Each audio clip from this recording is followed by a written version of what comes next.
Hemos iniciado una serie. Esta es la tercera conferencia de la serie titulada El tiempo del fin. Ya hubo 2 conferencias que compartí en la iglesia de Toluca. Esta es la tercera conferencia, para que puedas tú comenzar a entender claramente en los tiempos en que vivimos, y más que nada es una ayuda teológica, escatológica, principalmente a todos los estudiantes serios, dedicados, perseverantes en la palabra de Dios. El libro de Daniel termina en el capítulo 12, y en el capítulo 12, rápidamente voy a hacer un resumen. Comienza diciendo el primer versículo, que es la clave: en aquel tiempo se levantará Miguel, el gran príncipe que está de parte de los hijos de tu pueblo, y será tiempo de angustia, cual nunca fue desde que hubo gente hasta entonces. Pero en aquel tiempo será libertado tu pueblo, todos los que se hayan inscritos en el libro. El capítulo 12, Daniel, después de compartir visiones en el capítulo 2, capítulo 7, capítulo 8, capítulo 10, capítulo 11 y culminando con el capítulo 12, él ha hablado durante todo el libro del tiempo final.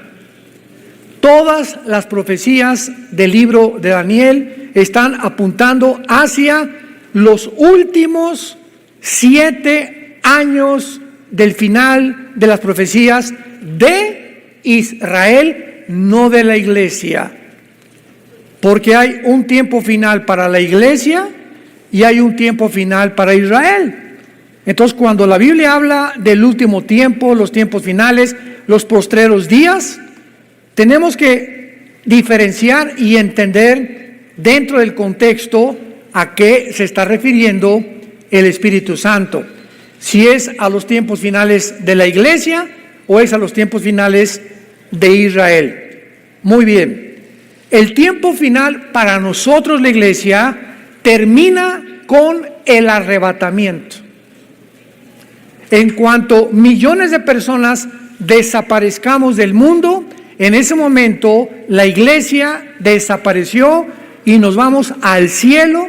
Mientras tanto pasan 7 años aquí en la tierra, que se llama la 70 semana de Daniel, o los últimos 7 años que Dios le dio a través del ángel a Daniel en el capítulo 9 del libro de Daniel. Entonces nosotros estamos en el cielo, donde Dios nos va a preparar y Dios va a condicionarnos y Dios va a poder seleccionarnos mientras estamos en el cielo y en la tierra pasan los 7 años de la tribulación. ¿Quiénes de nosotros vamos a gobernar en el milenio? Entonces va a ser una prueba tremenda allá arriba. Dice 2 Corintios 5 el apóstol Pablo que vamos a ser responsables de todo lo que hicimos mientras estábamos en el cuerpo. Desde luego, desde el momento de la conversión. Porque todo lo que tú hayas hecho antes de ser convertido, traficante de drogas, prostituta, transgénero, borracho, parrandero, jugador, abortaste 10 veces, no importa lo que hayas hecho antes de convertirte, estás sepultado en el océano. Ya no hay nada del pasado que Dios tenga contra ti ni contra mí. Es desde el momento de nuestra conversión que comienza a contar nuestras obras, las que hayan sido motivadas por el amor a la iglesia de Jesucristo, por el amor a la verdad, por el amor a la predicación de la palabra. Entonces es importante, porque cuando dice en Daniel 12, en aquel tiempo, esta palabra tiempo es Enrique, T de tío, H, apúntalo ahí en tu Biblia. Por eso siempre les digo, dichosos los que traen su Biblia, o si no, apúntalo ahí en tu mano, no sé, un pedazo de papel, pero por favor ya tómale amor a la palabra. Esta palabra es una de las palabras que se usa para el tiempo, que se traduce en el griego kairos, O sea, es el sinónimo en el griego de kairos. ¿Cuál es el tiempo kairos? El tiempo específico. Lo explico. Hay dos tiempos en la Biblia de Dios. El tiempo cronos, cronológico, de enero, febrero, marzo, abril, mayo. Agarras tu calendario, 2024, voy a hacer mi agenda cronológicamente, voy a decir qué hago en mayo, qué hago en junio, etcétera, etcétera. Ese es el tiempo cronos. Pero el día de tu cumpleaños es un día especial de todo el año, ¿correcto? Ese día es kairos. El Día de las Madres es un día especial para ellas, aunque todos los días deben ser Día de las Madres, es el tiempo kairos. En Navidad el 24 es un tiempo especial donde aprovechamos para ganar almas y para hablar de Cristo y darnos regalos, es un tiempo kairos. Entonces el tiempo kairos es un momento específico escogido por Dios. Cuando Cristo nació, Gálatas capítulo 4, en la consumación de los tiempos, Dios levanta a una mujer, María, para que nazca su hijo. Cristo nace en el tiempo kairos, en un momento especial de la historia. Entonces, cuando dice Miguel, en aquel tiempo, Miguel está relacionando del versículo 40 del capítulo anterior de Daniel al versículo 45, donde Daniel 11, 40 al 45, se está hablando de las últimas guerras del anticristo.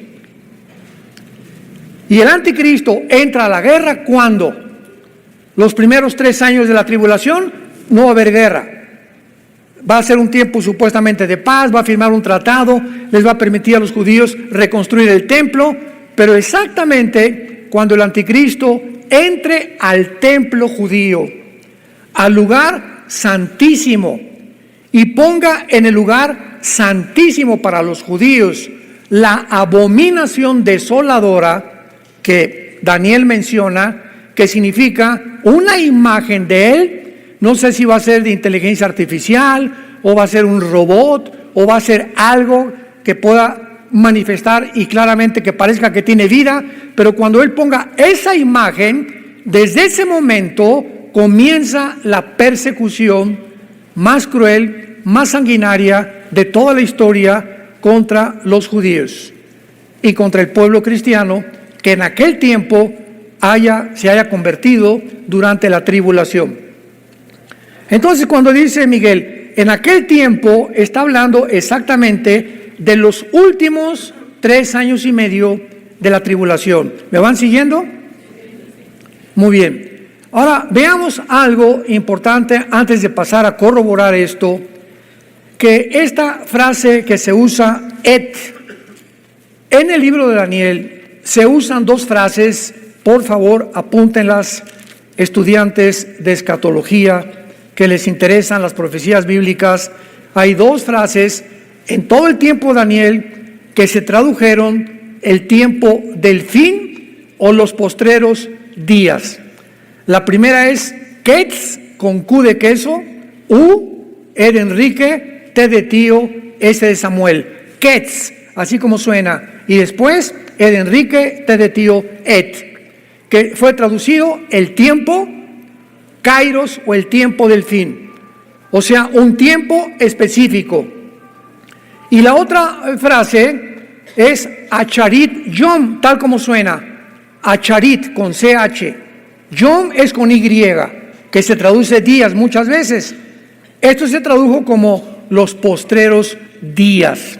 Muy bien, vayamos rápidamente al libro de Deuteronomio capítulo 4 y veamos en el versículo 30 que ya se había profetizado que Israel iba a atravesar en el futuro un tiempo de tribulación, o que se conoce también en Jeremías 30 como tiempo de angustia para Jacob. Dice Deuteronomio 4, versículo 30, cuando estuvieres en angustia, les dice Moisés, le está hablando al pueblo de Israel, y te alcanzaren todas estas cosas, observen, si en los Acharit Yom, si en los postreros días, O sea, si en el tiempo del fin para Israel, ¿cuándo es? En la gran tribulación. ¿Cuándo es los postreros días para Israel? En los 7 años finales de la tribulación, donde nosotros no vamos a estar. Si en ese tiempo de angustia, en los postreros días, te volvieres a Jehová tu Dios y oyeres su voz, porque Dios misericordioso es Jehová tu Dios, no te dejará, ni te destruirá, ni se olvidará del pacto que le juró a tus padres. Aquí hay una promesa para Israel, que hay muchos judíos durante los últimos días del mundo, de la gran tribulación, donde la iglesia ya no va a estar, y va a haber un avivamiento tremendo, y van a morir como mártires, de acuerdo a Apocalipsis 7, vio Juan a todos los mártires de la tribulación. Dios le dice a los judíos que todos los que se conviertan en la tribulación van a formar parte del reino milenial. Entonces, no todos los judíos se van a salvar, como tampoco no todos los gentiles se van a salvar, solamente aquellos que hayan puesto su confianza en Jesucristo. Veamos esto en Isaías capítulo 26, que es otro pasaje que nos habla claramente acerca de esta promesa de Dios. Isaías 26, versículo 20 y 21. Anda, está hablándole a Israel. Anda, pueblo mío, entra en tus aposentos, cierra tras ti tus puertas, escóndete un poquito por un momento, en tanto que pasa la indignación. ¿Qué indignación está mencionando aquí Dios? Porque aquí que Jehová sale de su lugar para castigar al morador de la tierra por su maldad. Escúchenlo, directores de las Naciones Unidas. Escúchenlo todos los políticos y todos los que en este tiempo ya están tomando partido, América o Chivas. Tú no te puedes poner la camiseta a la mitad, América y abajo Chivas. ¿Sabes una cosa? Tú tienes que decidir a qué equipo te colocas, o a qué equipo vas a seguir, o a qué amo vas a seguir.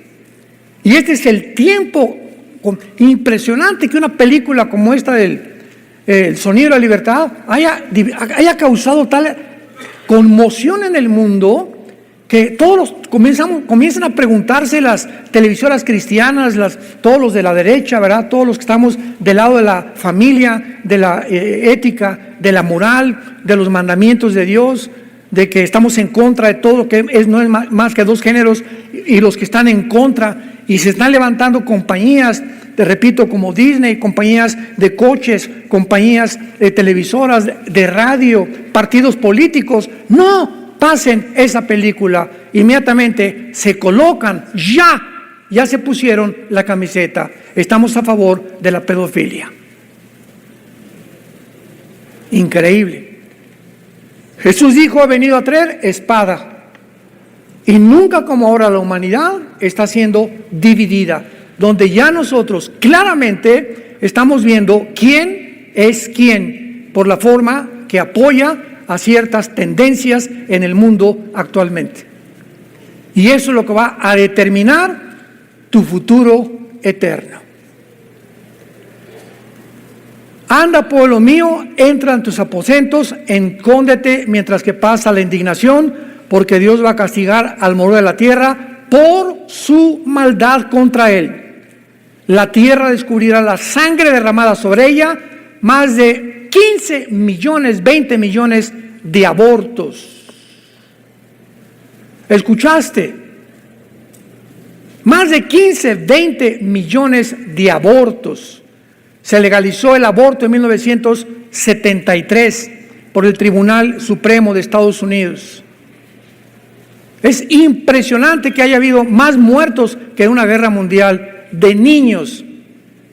Y sigue siendo el objeto de Satanás ahora, echar a perder a una criatura, traumar a una criatura, violar a un niño de 8, 5, 6 años de edad, como en la película, eran niños menores de 8 años.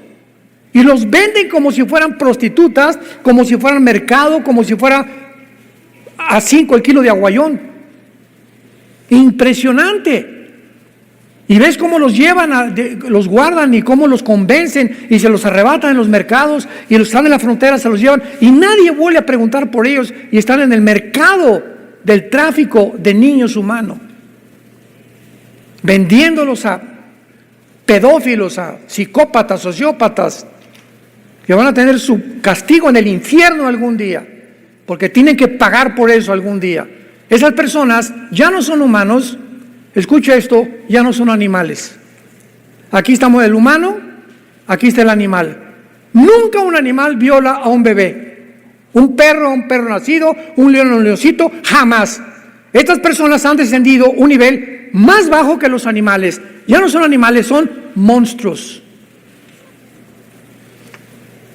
Es la palabra y el término que los puede definir, monstruos. Porque se han deshumanizado completamente. Veamos ahora estos términos en el libro de Daniel, capítulo 2. Vamos a comenzar el capítulo 2 de una forma rápida, para que veamos que todos estos términos, Ketz, Et, Acharit, Yom, se usan en el libro de Daniel siempre apuntando hacia el futuro. Dice Daniel 2, versículo 28. Aquí está Daniel hablándole al rey Nabucodonosor. Y le dice, pero hay un Dios en los cielos, el cual revela los misterios.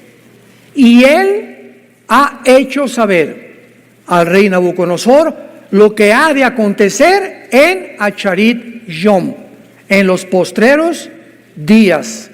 Y aquí tu sueño y las visiones que has tenido en tu cama. Aquí Daniel interpreta al Nabucodonosor y le dice, ese sueño que viste, una estatua, la cabeza de oro, el pecho y los brazos de plata, el vientre de bronce y las piernas de hierro y los pies de la estatua, mezclados con barro y con hierro, representan a los 4 imperios nada más. Desde hace 2600 años que se escribió Daniel hasta la segunda venida de Cristo, solamente bíblicamente habrá 4 imperios que van a gobernar el mundo. Y desde ese entonces fue Babilonia, que es la cabeza de oro, los medos y los persas, que es lo que representa el metal que sigue, y después el bronce, el imperio griego, que derrotó a los persas Alejandro el Magno, y de acuerdo a la historia, el cuarto fue Roma. Y Roma se representa con las 2 piernas, porque Roma se divide. En el año más o menos 475, Roma se divide en el occidente y en el oriente. Se queda en el occidente Roma como capital y en el oriente se queda Constantinopla, que es Estambul o Turquía moderna. Y durante más o menos 1500 años, este imperio romano de alguna forma prevaleció en el oriente. Y vinieron los otomanos turcos, que durante casi 500 años gobernaron el mundo, ¿verdad? Bueno, no el mundo porque no controlaron todo el mundo, pero vencieron a Roma oriental y hasta 1923, después de la Primera Guerra Mundial, vinieron los ingleses, vencieron a los otomanos turcos y entonces los ingleses se apoderaron del Medio Oriente. De 1923 a 1945, que los judíos regresaron más o menos a su tierra en el 48, del 23 al 45, el Medio Oriente no era geográficamente como tú lo ves actualmente en un mapa, sino que llegaron los ingleses con algunos de Francia y dijeron, Jordania va a estar aquí, a Israel le vamos a tocar esta parcela, a Siria esta, a Egipto esto. El Medio Oriente lo arreglaron geográficamente los ingleses. Y todo fue preparado para que en el 48, 3 años después de la Segunda Guerra Mundial, regresara Israel como una nación independiente, soberana ante el mundo entero. Entonces Daniel le está interpretando esto, no me quiero profundizar, porque ya es otro tema, pero veamos ahora enseguida el versículo 45 del mismo capítulo 2 de Daniel. Y ya al final de esta explicación, Daniel le explica y le dice al rey Nabucodonosor, Daniel 2:45, de la manera que viste que del monte fue cortada una piedra, no con mano, la cual desmenuzó el hierro, el bronce, el barro y la plata, que son los metales que formaban la estatua, y el oro, el gran Dios ha mostrado al rey lo que ha de acontecer a Charit Yom en lo porvenir. En otras palabras, cuando esta visión de la estatua la vio Daniel, de repente una piedra golpeó contra los dedos de la estatua en los pies. Y estos 10 dedos de la estatua que descienden de Roma, ¿quiénes son las dos piernas? El Imperio Romano. Pero el Imperio Romano tuvo el territorio de Europa, norte de África y el Medio Oriente, ¿recuerdan? El Imperio Romano tuvo Europa, no solamente Europa, el norte de África y el Medio Oriente. Entonces, si se dividió entre el occidente y el oriente, y hay 5 dedos acá y 5 dedos allá, el último gobierno mundial, escuchen esto con mucha atención, de acuerdo a las Sagradas Escrituras, se formará un G10. Cuando oigan o oigamos que se reúnen 5 naciones del Medio Oriente y 5 naciones de Europa para formar una confederación política de 10 naciones, no es hasta que esta confederación se forme que de una de ellas saldrá el cuerno pequeño, que en Daniel 7 se le llama el anticristo. Así que es inútil especular que el anticristo es fulano de tal, que es el papa, que es el príncipe de España, que es por acá, que es el rey de Inglaterra. Es inútil estar con estas hipótesis y especulaciones que no tienen ningún sentido. El mundo no va a conocer ni va a saber tampoco quién es el anticristo, y gracias a Dios, porque yo no lo estoy esperando a él, estoy esperando al Mesías. Y nadie aplaude. Estamos esperando a Jesucristo, gloria a Dios. Ven Jesús.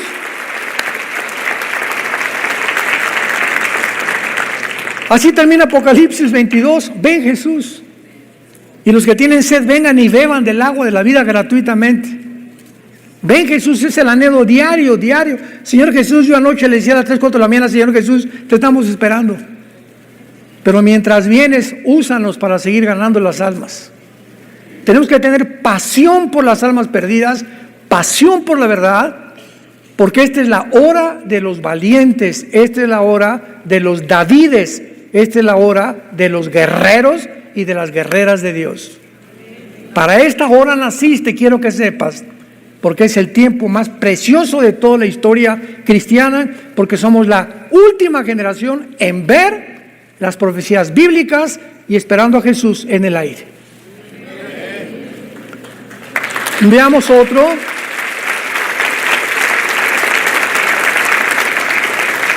Daniel 8, versículo 17.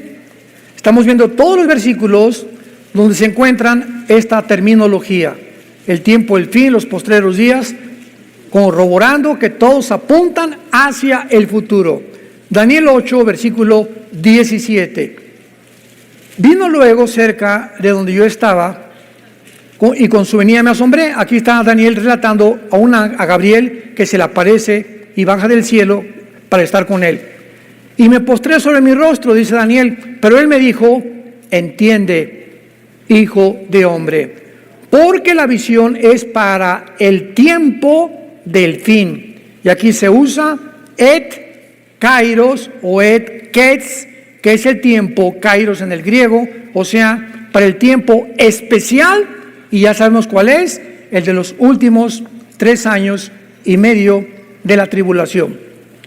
Así que toda esta visión que le da en el capítulo 8, que no nos da tiempo de recorrerla, yo lo hemos predicado en otras veces, es para el tiempo final. Veamos ahora el versículo 19 del capítulo 8, y le vuelve a decir, y dijo, yo te enseñaré lo que ha de venir al fin de la ira, porque esto es para el tiempo del fin. Otra vez, toda la visión del capítulo 8 es ¿para cuándo? Para el tiempo del fin. Vayamos al capítulo 10. Ya casi terminamos con estos términos. Versículo 14. Daniel 10, 14. He venido para hacerte saber lo que ha de venir a tu pueblo en Acharit Yom, en los postreros días, porque la visión es para esos días. Capítulo 11, versículo 36. El rey hará su voluntad y se ensoberbecerá y se engrandecerá sobre todo Dios. Contra el Dios de los cielos hablará maravillas y prosperará hasta que sea consumada la ira. ¿Cuál ira? La gran tribulación. Porque lo determinado se cumplirá. Y terminamos con el capítulo 12, versículo 9, que es el tema principal de nuestras conferencias. Daniel 12, 9. Él respondió, otra vez el ángel Gabriel le dice a Daniel, porque estas palabras están cerradas y selladas hasta el tiempo del fin. Vean esto. Todas estas visiones de Daniel no se podían comprender ni se podían entender porque estaban cerradas. Daniel, desde que te estoy dando estas profecías, van a pasar 2600 años. En ninguna época de la iglesia, ni de los padres, ni de la Reforma, ni del Renacimiento, ni de la época de las misiones 1800, 1900, nadie va a entender estas visiones, ni los imperios ni nada, hasta los que vivan la última generación. Entonces, pasan 600 años de que el ángel le dijo estas palabras, y Juan el apóstol es llamado por Dios cuando estaba en la isla de Patmos. Tenía como 90, 95, 96 años, fue el último de los apóstoles que murió, Juan. Y tiene una visión, Juan, donde Cristo se aparece glorificado enfrente de él, con los ojos como, ¿verdad?, con una vista como de bronce bruñido, el pelo blanco como la lana, con un vestido largo como el lino fino, un cinto de oro, los pies como bronce bruñido, etcétera, etcétera. Y entonces Cristo le revela a Juan el Apocalipsis, y aquí pasa algo muy interesante, escuchen esto. A Daniel se le ordena sellar las palabras hasta el tiempo del fin, pero Dios le dice a Juan, esto que te voy a decir, no lo selles. Y por eso el libro del Apocalipsis, ¿cómo comienza el Apocalipsis? ¿Cómo comienza diciendo el Espíritu Santo, el Apocalipsis, en el capítulo 1, y cómo escribe el apóstol Juan? La revelación de Jesucristo que Dios le dio para manifestar a su siervo las cosas que deben, ya no está el tiempo del fin, ¿verdad?, que deben suceder, que eso pronto, y la declaró enviándola por medio de su ángel a su siervo Juan, que ha dado testimonio de la palabra de Dios, del testimonio de Jesucristo y de todas las cosas que ha visto.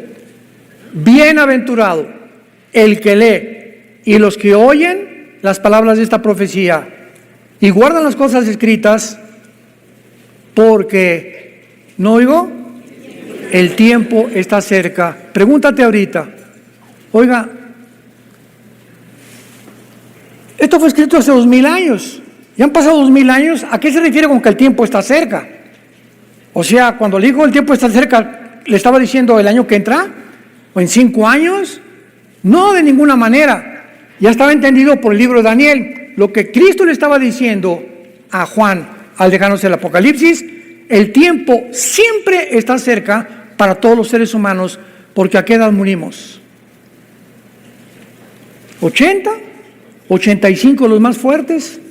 Ruth Coffey, la misionera que nos recogió a mi esposa y a mí, que está en Cuernavaca, cumplió 97 años la semana pasada. Una mujer de Dios, Ruth Coffey, la honramos y oramos siempre por ella. Pero nadie llega ya a los 85, 90, y el momento de tu muerte, el tiempo llegó para ti, para ti, para ti, para ti. Eso es lo que significa, el tiempo está cerca, porque el día de tu muerte entregas tus cuentas a Dios. La vida es bien corta, tenemos una sola vida, una sola, para vivirla. Escoge tú a quién quieres servir, pero yo en mi casa serviremos a Jehová. Escoge. Llegó el tiempo de la hora.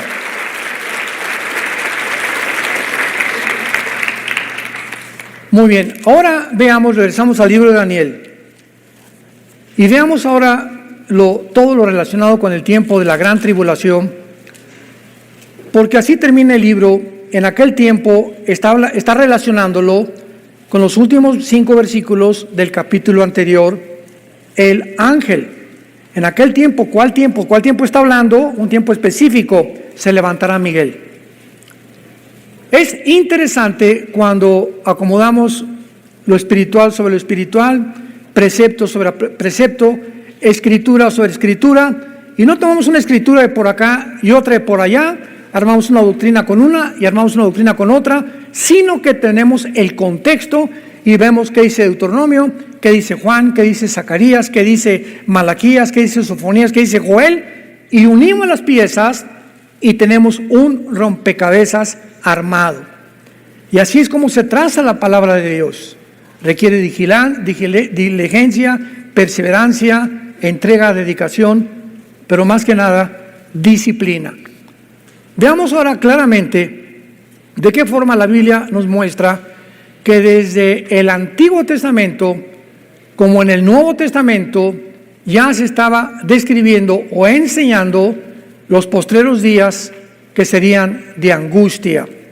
Por ejemplo, el arcángel Miguel le dice, en aquel tiempo, o sea, el tiempo en que el anticristo, porque vean cómo termina Daniel 11, versículo 44 y 45. Vean cómo termina Daniel 11, 44 y 45, está hablando del anticristo.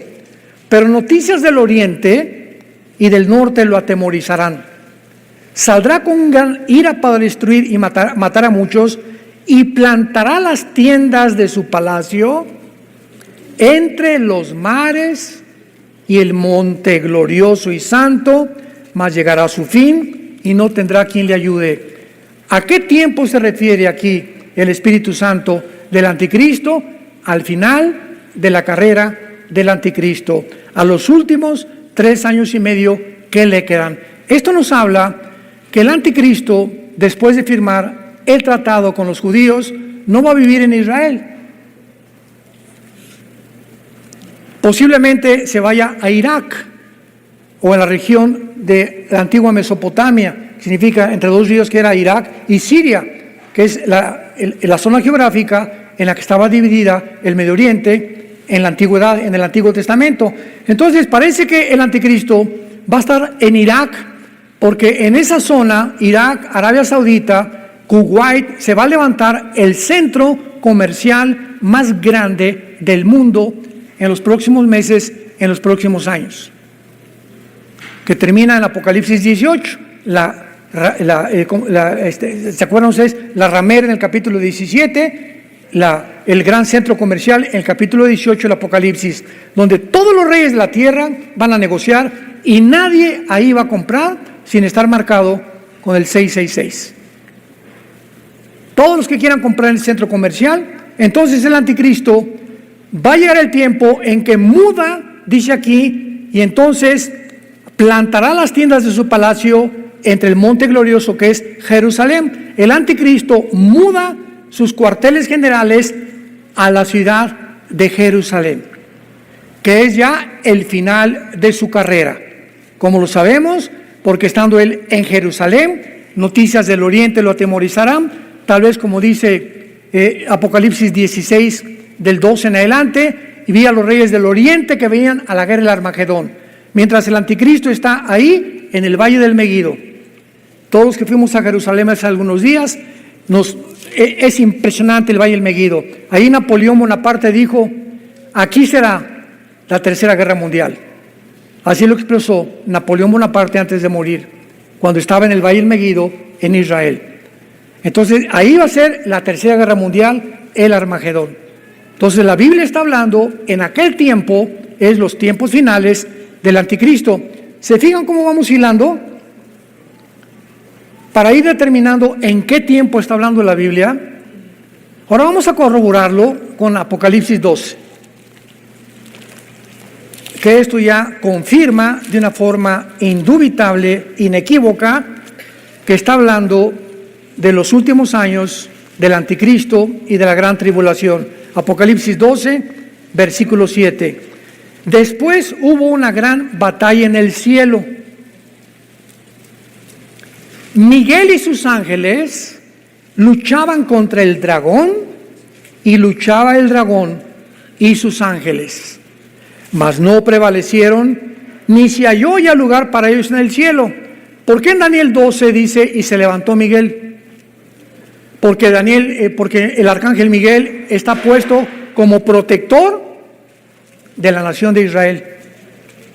Es el arcángel más grande de los ángeles de Dios, con el título y el rango más elevado, el que está encargado de proteger a Israel a través, desde que Abraham, Jacob, Isaac fundaron la nación. Y entonces vino Egipto primero, la primera opresión, después vino Asiria contra Israel, Babilonia, Medo-Persia, Grecia, Roma, y a través de todos estos imperios los judíos sobrevivieron. Desaparecieron todos los demás tribus que había, ¿verdad? Todos los que se levantaron a su alrededor, nadie sabe que están enterrados en las arenas del desierto. Son expulsados 2000 años los judíos, 70 años después de Cristo, por negar al Mesías, y son repartidos en todas las naciones. Y en 1948 es la primera civilización. Señores historiadores, señores sociólogos, señores geólogos, antropólogos que nos escuchan, nunca en la historia existe un pueblo que haya sobrevivido 2000 años y que hayan sido dispersados por todas las naciones y que lleguen a su nación y no se les haya olvidado su idioma, su cultura, sus tradiciones, ni su religión. Nosotros los mexicanos, nicaragüenses, guatemaltecos, pasamos al otro lado, y ¿cómo te llamas? Henry Ford. O sea, ya se nos olvida el español. O crecemos una cultura igual con los italianos, Yo me he encontrado cantidad, hay un señor yo Paladino que lo conozco muy bien, que entrena a los motociclistas con motores Harley allá en Estados Unidos. Es un grande entrenador de motociclismo. Una vez le pregunté: ¿tú no hablas italiano? No hablo italiano. Y a todos que tengan así Capellini, Paladino, etcétera, etcétera, se les olvidó el italiano ya. Se les olvidó el francés. Pocos hablan alemán ya. La cultura siempre tiende a absorbernos. No pasó así con los judíos. Pero no porque sean especiales ni más inteligentes, simplemente para demostrar que eran el pueblo que Dios había escogido y para que Israel sea la evidencia más grande que Dios existe.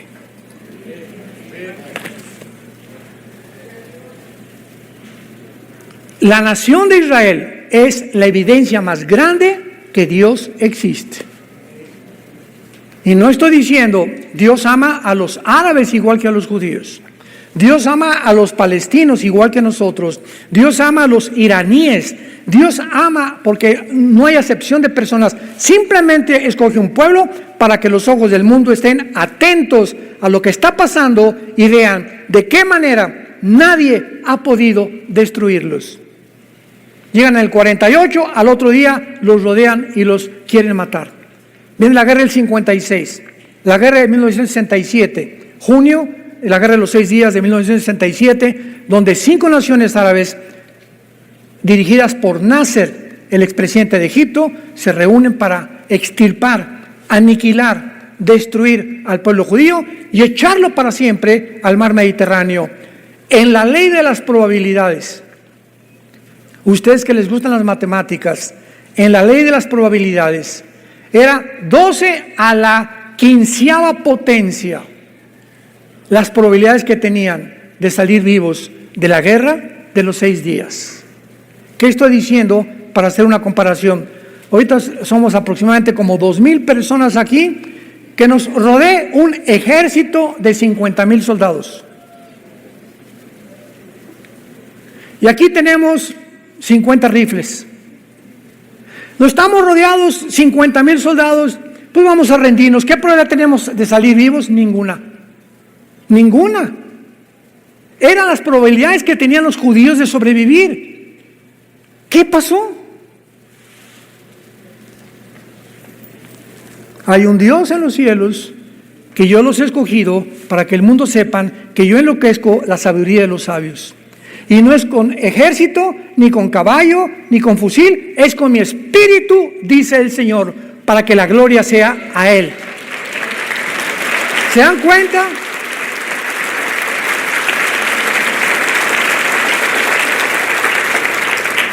El 2 de junio se levantan 7, 8 pilotos judíos, se suben a sus aviones y ellos, sabiendo que los árabes a las 6:30 o 7 desayunan, a las 5:30 o 6 de la mañana vuelan sobre Egipto y arrasan con toda la aviación de Egipto.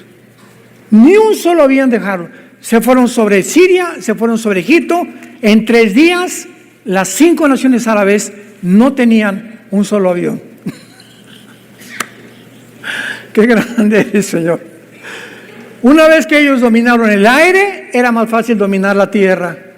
Bueno, a los 6 días nada más duró la tierra, estaban en la península del Sinaí, reconquistaron la ciudad de Jerusalén y tomaron las colinas del Golán y la franja de Gaza y el banco oriental que es Cisjordania, en menos de 6 días. Adivinen por qué terminó en 6 días.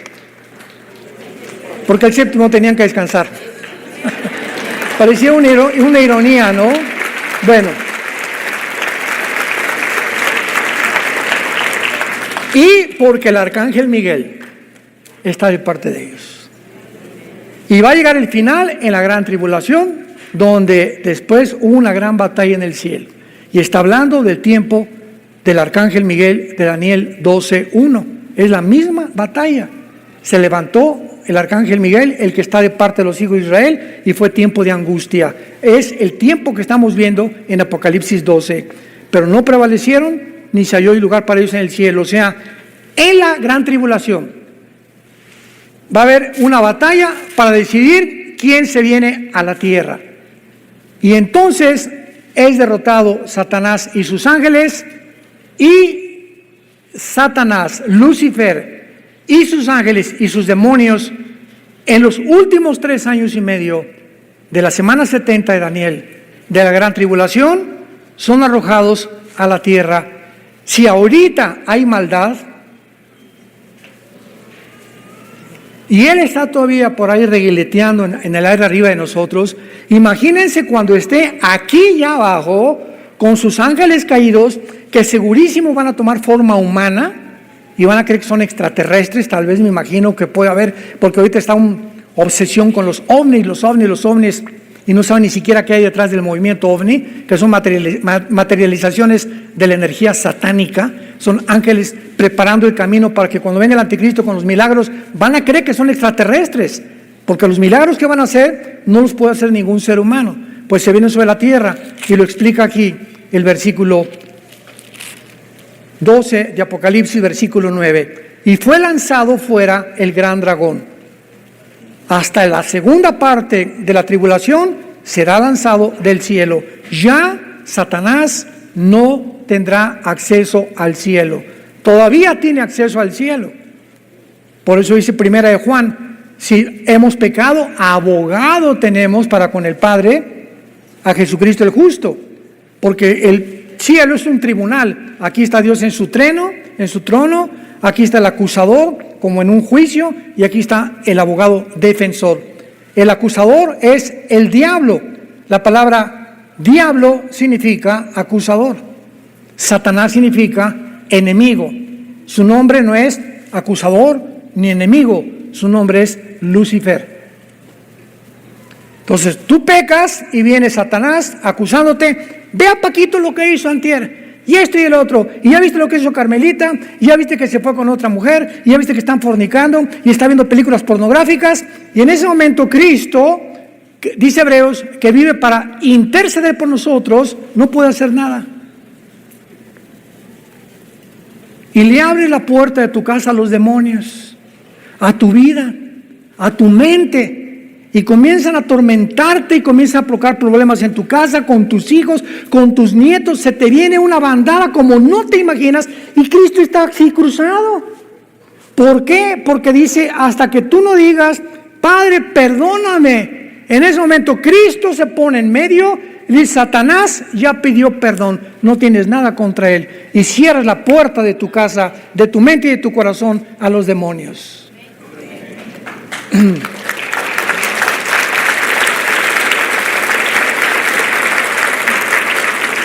Hermanos, ¿han entendido ustedes la guerra espiritual ya? En la que estamos enfrascados. Ten cuidado cuando pecas. El que esconde sus pecados no prosperará. Si tú escondes lo que tú has hecho y no lo has confesado ni te has arrepentido, no puedes prosperar y Dios no puede meter las manos de lo que te pase. Mas el que los confiesa y se aparta, alcanza misericordia. Dice primera Samuel capítulo 5, a muchos hombres esconden sus pecados y a otros se les descubren después, porque no pueden quedar ocultas las malas obras ante aquel ante cuyos ojos estamos abiertos y desnudos delante del Padre. A Dios nadie se puede burlar de él. Y si los confiesas, la sangre de Cristo nos limpia de todo pecado. ¿Por qué la corta vida? ¿Por qué, escúchame? ¿Por qué la corta vida que tenemos la vas a vivir miserable? Por estar escondiendo este pecado y creyendo que te va a ir mejor robando, defraudando, fornicando, viendo películas, etcétera, etcétera, engañando a tu prójimo. ¿Por qué crees que te va a ir bien? No te puede ir bien. Tus pecados te alcanzarán, dice el Señor, tarde o temprano cae el hacha del juicio sobre la raíz de los árboles. Juan el Bautista dijo, el hacha ya está puesta, todo árbol que no da fruto será cortado. Y si así tienes ya 3, 4, 6 meses, no es cierto que eres cristiano. No es cierto que eres cristiano. Te llamas, pero realmente en tu vida hay pecado no confesado. ¿Por qué? Porque el Espíritu Santo no está operando la convicción que Él trae a una vida que realmente es honesta delante de Dios. Señor, la regué la leche anoche, le grité a mi esposa, ya forniqué con mi novio, ya Señor perdóname, desde mañana si cerca Pepito le voy a tumbar los dientes y me comienza a acariciar, voy a abandonar a la mujer que ando con ella en el adulterio, voy a rezar con mi esposa y con mis hijos. Tenemos la oportunidad, mientras vivimos, del perdón de la sangre de Cristo. ¿Por qué habríamos de escoger vivir como miserables cuando la vida ya nos da demasiados problemas para vivir? Y finalmente, dice Apocalipsis 12, que entonces fueron arrojados a la tierra, y oí una gran voz en el cielo, versículo 10, que decía, ahora ha venido, ahora estamos en la gran tribulación, la salvación y el poder y el reino de nuestro Dios, y la autoridad de su Cristo, porque ha sido lanzado fuera el acusador de nuestros hermanos, el que los acusaba delante de nuestro Dios. Cada cuando nos acusa Satanás, día y noche, dice primera de Pedro, el león como león rugiente, el diablo como león rugiente anda buscando, como un león desesperado por comida, está esperando una debilidad tuya, cualquier cosa que tú estés haciendo, pensando, para lanzarse y destrozar tus pensamientos, comenzarte a producir locura, que pierdas la brújula, ya no sabes qué es bueno, ya no sabes qué es malo, y puedes llegar a lo que dice Romanos 1, a tener una mente reprobada. ¿Qué significa una mente reprobada? Una mente que ya no discierne entre el bien y entre el mal. Y el mundo actualmente vive mentes reprobadas. Cuando comenzó el movimiento, tú no eres niño, eres niña, hay 3, 4, 5 géneros, inmediatamente discernimos los cristianos, todas esas personas ya tienen una mente reprobada, ya perdieron la brújula. Ya no saben qué es hombre, qué es mujer, ya no saben qué es bueno, qué es malo. A lo malo le llaman bueno, a lo bueno le llaman malo. Y comienza como un tsunami el diablo a propagar estas filosofías y estas ideologías para que la demás gente lo acepte como normal. Y cuando ya el público lo acepta como normal, es cuando dices, es una generación perversa y maligna. Para terminar, hace algunas semanas les conté, hace un tiempo, me mandaron un video como de 50 adultos completamente encuerados. Ya ni tanga traían, en bicicleta. Lo pueden, anda por ahí circulando. Desfilando en una calle de Estados Unidos, y cantidad de gente con sus niños de 4 o 5 años de edad, y pasaban en la bicicleta así, encuerados, viejos raboverdes, monstruos, porque es lo que eran, y se bajaban y le agarraban al niño y le daban la mano, y la mamá, ¡ah! Y yo les compartí y les dije, todos esos en las bicicletas son una bola de psicópatas, pero ¿saben una cosa? Están peor el público. Yo le dije a mi esposa, ¿te imaginas a nuestra nietecita llevarla a un lugar así, que vea hombres encuerados y mujeres encuerados? El trauma que les causan ya para que comiencen a acostumbrarse al sexo a los 3, 4 años de edad. ¿Qué les pasa a sus padres? ¿Cómo pueden ir a un desfile de los gays, del orgullo, con su familia? ¿Qué vas a ver? Por el amor de Dios, están peor que los mismos que desfilan haciendo eso. Increíble, pero cierto. Y todavía cuando llegues a aplaudirlos, es cuando dices, mentes perversas y malignas, reprobadas por Dios. Porque ese fue el camino que escogieron. Pero yo y mi casa serviremos a Jehová. Te damos gracias, Padre, por tu palabra en esta tarde. Gracias, Dios y Padre de Jesucristo, que fue crucificado, enterrado y resucitado a los 3 días, y el cual está sentado a la diestra del Padre en las alturas, viviendo actualmente para interceder por nosotros, para defendernos de las acusaciones, para cuidarnos, protegernos con sus ángeles, que día y noche acampan alrededor de los que le temen. Riquezas, honra y vida son la remuneración de la humildad y el temor de Jehová.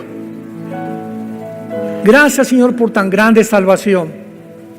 Es la hora de levantarnos, de despertar ante el mundo que nos rodea, que se está pudriendo a nuestro alrededor. Ya huele a basura donde quiera que volteamos. La humanidad como loca, y millones de personas aprobando las cosas que son ya en contra de la misma lógica, en contra de la misma razón, en contra de la misma ciencia, en contra de la misma biología. El mundo enloquecido. Es un mundo desarticulado. Es un mundo rebelde, por lo cual tú tienes que juzgarlo en los 7 años de la tribulación. En esta tarde Dios te da la oportunidad que vengas a la cruz. Ustedes que nos ven por la televisión, te da el Dios la oportunidad de arrepentirte de tus pecados y que le digas estas palabras con todo tu corazón. Señor, perdona mi vida, perdona mis pecados.